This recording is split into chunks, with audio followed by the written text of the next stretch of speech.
Olá pessoal, boa tarde, estamos juntos sempre, só pra você, aqui é claro, na sua melhor frequência. Muito bom que a gente esteja a bordo da sua rádio Bandeirantes, porque estamos começando esta tarde fria de sexta-feira, pelo menos aqui na região sudeste, tarde de sexta-feira, dia 7 de maio de 2021. Sexta-feira que antecede, é claro, o Grande Prêmio da Espanha de Fórmula 1.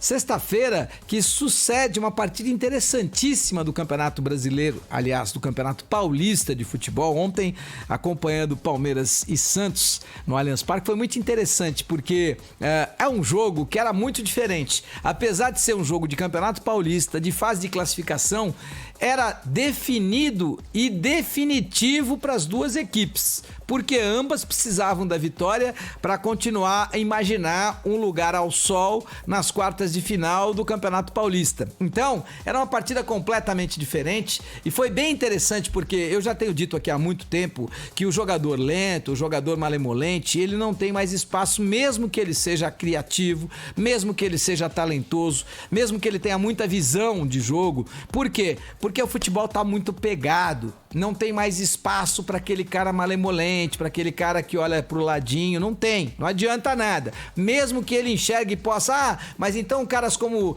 o Paulo Henrique Ganso, se não tiver condição, se não tiver com o joelhão fortalecido, não tem espaço. Por quê? Porque o espaço no futebol tá cada vez menor, a pegada é grande, o físico fala, os choques são mais violentos, o futebol é um esporte de contato e esse contato tá cada vez mais, realmente, mais duro. Essa é uma realidade. Não é que o cara jogue para machucar o outro, mas ele joga para pegar, ele joga para chegar junto, ele joga para tirar o espaço. E isso faz com que todos tenham que ter um fortalecimento físico maior, precisa ter essa preocupação realmente com a recuperação. E isso tá fazendo com que o futebol, o futebol fica mais feio? Não, o futebol fica mais rápido e o futebol vai ter que valorizar cada vez mais este cara diferente. Por que eu tô falando isso? Porque ontem prestei muita atenção no período em que ele ficou em campo, no Marinho. O Marinho é um dos poucos diferentes, é fato. E aí, na temporada passada, que por acaso terminou em março deste ano de 2021, eu defendi muito a ida do Marinho para a seleção brasileira e dizia, olha, não é porque o Marinho é diferente no comportamento, não é porque o Marinho é diferente no traje que ele não possa ter espaço na seleção brasileira. Ele tem muito talento, muita qualidade e a seleção não é para o cara que só veste grife espanhola ou grife italiana, que só tem sapato Ferragamo ou terno do Zenha, que ele possa estar na seleção. Ele tem que estar na seleção pela sua qualidade. Defendi isso até bastante na temporada passada. Mas acompanhando o Marinho no período em que ele ficou ontem na partida do Palmeiras contra o Santos, eu estou mudando de ideia. Não porque o Marinho tenha mudado ou as suas características ou tenha piorado na sua qualidade como jogador de futebol. Não, ele é muito qualificado, muito diferente e faz a diferença. Mas quando ele não recebe a bola, ele é aquele tipo de cara que reclama o tempo inteiro. Põe mão na cintura, jogador à moda antiga, vira de costas, não respeita o companheiro. Então, esse tipo de cara não pode servir a seleção brasileira. Essa é uma realidade. Então, talvez o Tite, que tem acompanhado bastante as partidas em loco do Marinho, tenha percebido isso. Porque esse tipo de situação, ela sai do foco da televisão. Ela sai do foco. Por quê? Porque esse tipo de atitude do Marinho é uma atitude que está quando ele não recebe a bola. Então,